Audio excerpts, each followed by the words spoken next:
बंधुओं, आप में बैठे परमात्मा को प्रणाम। मानस अर्थ आज के संदर्भ में रामचरितमानस अद्वितीय ग्रंथ है। इस ग्रंथ के माध्यम से गोस्वामी तुलसीदास जी ने शाश्वत सत्यों के, सिद्धांतों की और उपदेशों की जो चर्चा की है वह निस्संदेह अतुलनीय है। लेकिन आज की पीढ़ी लगता है कि उसको समझी नहीं। उस निराकार ब्रह्म को प्रेम की वजह से पृथ्वी पर गोस्वामी जी ने लाए और उनमें जो चर्चाएं हुई, कथानक हुई, संवाद हुई, घटनाएं हुई, उससे बहुत कुछ व्यक्त करना चाहा। लेकिन आज की पीढ़ी ये मान लेती है कि वे तो अवतारी पुरुष थे, सो उन्होंने वैसा किया।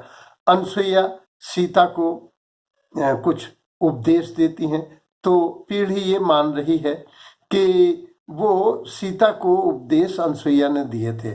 वस्तुतः तुलसीदास जी ने हमने एक कथा के माध्यम से ये उपदेश हमको ही दिए हैं। या राम जब हिरण को मारने के लिए जाते हैं तो वे कहते हैं, लक्ष्मण, बल बुद्धि और बल के अनुरूप, देश काल परिस्थिति के अनुरूप तुम रक्षा करना। अब ऐसा माना कि लक्ष्मण को ये उपदेश राम ने दिए थे, माने लक्ष्मण के लिए हैं। वस्तुतः ये तुलसीदास जी ने हम लोगों के लिए दिए हैं। इसी तरह से हम कुछ लोग पूजा पाठ में कुछ फूल चढ़ाए, माला चढ़ाए और कर्तव्य की इतिश्री कर दी और उनका जीवन में कोई विशेष परिवर्तन नहीं दिखाई देता, उनका जीवन वैसा ही है। वस्तुतः इसे ज्ञान यज्ञ के नाम से संबोधित करें आज, और हम ज्ञान से इसकी पूजा करें। यदि हम देखें तो इसमें पहले में ही पूर्वार्ध में उन्होंने कहा है, वर्ण नाम, संघा नाम, रसा नाम, छंदासपि, मंगला नाम च कर्तारु, वंदे वाणी विनायको। वाणी की देवी, ज्ञान की देवी, बुद्धि की देवी की चर्चा कल हो चुकी थी। आज है विनायको। विनायको जो गणेश जी की मूर्ति है, वस्तुतः यह मूर्ति ही कई उपदेश देती है। ये भारतीय मनीषा की एक अनुपम देन है।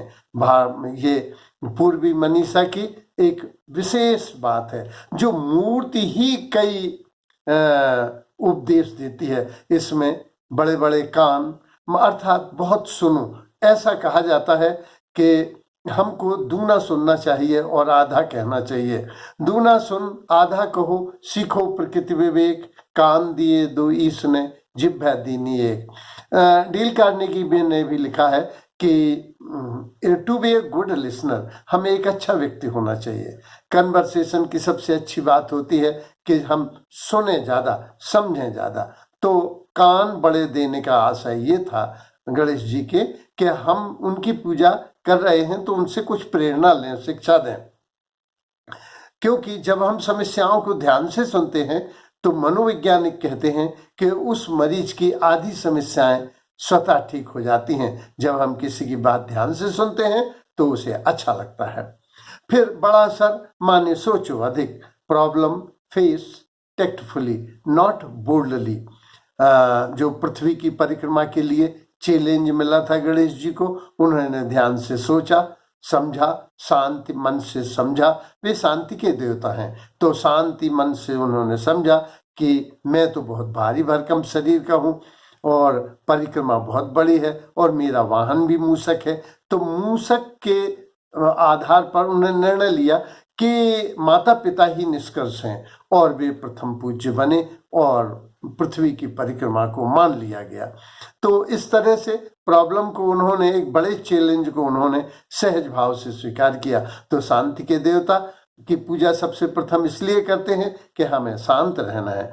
दूसरा, जो चूहा दिया गया है, ये अशांत लोग ज्यादा भागते दौड़ते हैं तो और थक जाते हैं और समस्याओं का समाधान नहीं हो पाता।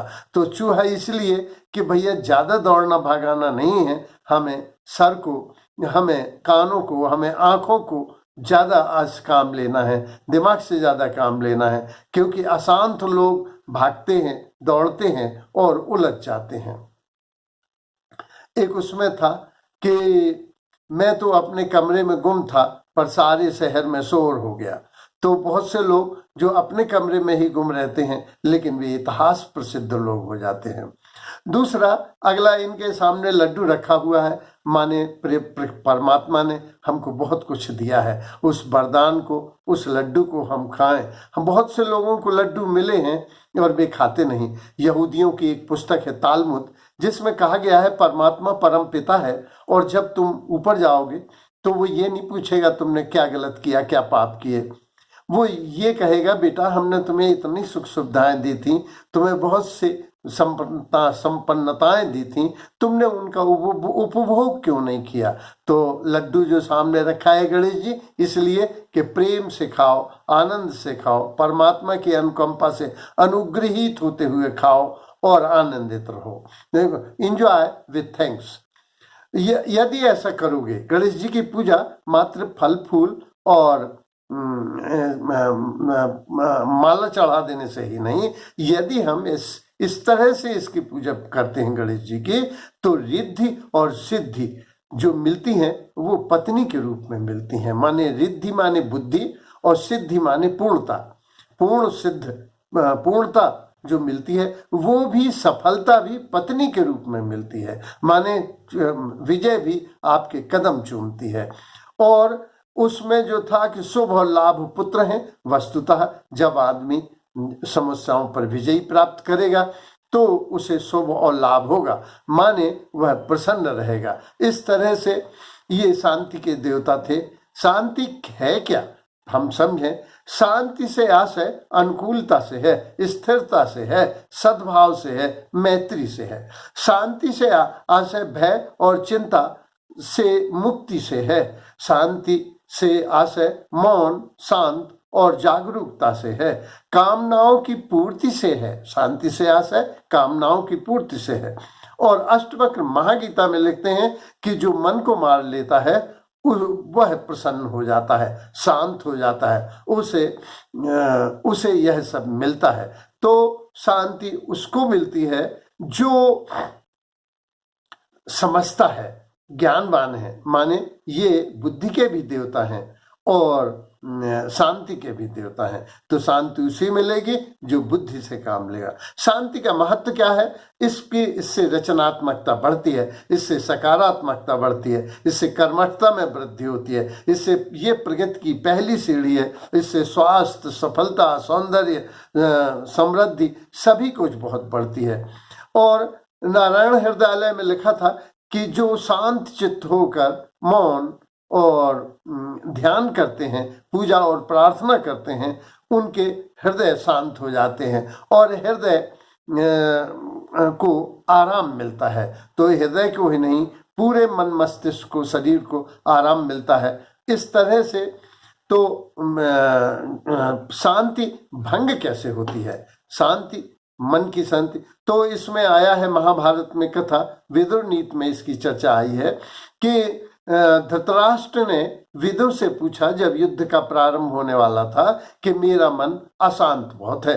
तो वे जवाब देते हैं कि अन्यायी, अहंकारी और अनीत पर चलने वाला, ऋणी, भयभीत, शक्तिशालियों से बैर लेने वाला, बदला लेने वाला और जो मैं और मेरे से घिरा हुआ है, माने माया और मोह से घिरा हुआ है, ऐसे व्यक्ति की शांति भंग हो जाती है। तो हम देखें कि क्या हमारी शांति भंग हो गई है, तो उसके कुछ कारण हैं और कारण है तो उसके निवारण भी। जब कारण पता लग गए तो निवारणों का पता लगाया जा सकता है। कौन शांत रह सकता है? तो भगवान विष्णु को कहा गया है शांताकारम भुजग शयनम पद्मनाभम सुरेशम।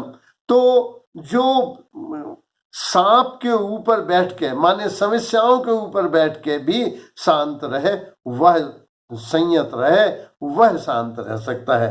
कि भगवान कृष्ण जो है वो कालिया पर भी नृत्य करते हैं, जो समस्याओं पर भी नाचते हैं। कृष्ण भगवान जी को देखा होगा, शेष सब देवता बड़े गंभीर धीर नजर आते हैं, लेकिन ये बड़े प्रमुदित, प्रसन्न चित्त, आनंदित नजर आते हैं कृष्ण भगवान। क्यों? कृष्ण भगवान जी जो हैं युद्ध के दौरान भी गीता शांत रहकर गीता का उपदेश करते हैं। जब दुशासन इनको ग्वाला कहता है। इस अपमान पर भी बेचुप और शांत रहते हैं। जब गांधारी शाप देती है कि जिस तरह मेरा वंश नाश हुआ उसी तरह तुम्हारा भी हो, ये उसको शांत मन से स्वीकार करते हैं। तो शांत वो रह सकता है जिसमें सहन शक्ति हो। शांत वो रहेगा जो मौन है और जागरूक है। गीता में भी आया है कि योगी, कर्म योगी, ज्ञान योगी, भक्ति योगी, ये सब जो हैं शांत रह सकते हैं। तो सबसे पहले अध्याय 5 में कि 11वें श्लोक में आया है कि कर्म योगी कर्म फलों का त्याग कर भगवत प्राप्त रूपी शांति प्राप्त करता है। तो अगर कर्म फलों को अनासक्त से करते हुए उनको फलों का त्याग कर दें तो कर्म योगी शांति को प्राप्त होता है। दुरात्मा भी यदि धर्मात्मा हो जाता है तो सदा रहने वाली परम शांति उससे मिलती है।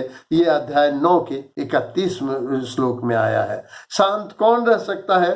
तो इसके लिए गीता में के 18वें अध्याय के 62वें श्लोक में आया है कि हे भारत, तू परमेश्वर की शरण ले, तुझे परम शांति मिलेगी। तो जो परमेश्वर की शरण लेते हैं वे शांत और संयत रहते हैं।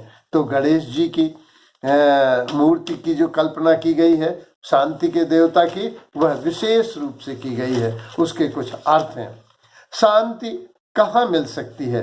कामनाओं को अगर मार दिया जाए तो शांति मिलती है। अष्टवक्र गीता में अष्टवक्र कहते हैं जनक से कि तुम वैसे तो मुक्त ही है, तू अपने मन को मार ले तो फिर तुझे क्या शोक और क्या मोह।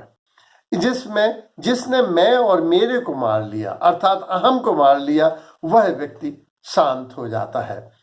जो शरणागत हो गया है, ईश्वर का शरणागत हो गया है, वह शांत हो जाता है। जो संरक्षण में आ गया है वह शांत है। मानस में आया है, जो गुरु पितु मातु स्वामी सिख पाले, चले कुमग पग पर ही न खाले। जो संरक्षण में आ गया है और इनकी सीख मान रहा है वह शांति हो जाता है। शांति कैसे मिल सकती है? देखें, शांति सात्विक आहार से, आचार विचार से शांति मिल सकती है। ईश्वर पर विश्वास से। एक अंग्रेजी की पोइट्री है जिसमें आया, I know what the marvel और surprise but no harm can come from him H capital I capital him माने परमात्मा। मैं नहीं जानता कि आने वाले भविष्य में क्या आश्चर्यजनक होगा और क्या अच्छा होगा, क्या बुरा होगा, लेकिन मैं ये जानता हूं कि उसकी तरफ से कोई भी हार्म मुझे नहीं होगा। इस तरह से ईश्वर की अनुकंपा सदैव बनी रहेगी। जिनको ये धारणा है वे शांत रहते हैं। जो विश्वास करते हैं सत्यमेव जयते की धारणा पर, वे शांत रहते हैं। ज्ञान से शांत रहा जा सकता है, ध्यान से शांत रहा जा सकता है। शांति के लिए मन के अनुकूल अगर संगीत मिले, साथी मिले, सत्संग मिले, स्थान मिले तो व्यक्ति शांत रह सकता है। पूजा, प्रार्थना, ज्ञान और ध्यान से भी शांत रहा जा सकता है। तुलसीदास जी ने जो प्रथम शांति के देवता की उपासना की थी, उसमें केवल फल फूल माला चढ़ाकर ही हमको प्रार्थना नहीं करना है, उनके अंतर गर्भ में फैले हुए जो संदेश है उसको भी पढ़ना है। क्योंकि तुलसीदास जी ने उस निराकार ब्रह्म को प्रेम की वजह से साकार किया और कथानक, कहानी और संवादों में उस सिद्धांतों को व्यक्त किया। तो हमें उनके अंतर्गर्भित भावनाओं को, उपदेशों को ग्रहण करना है। धन्यवाद।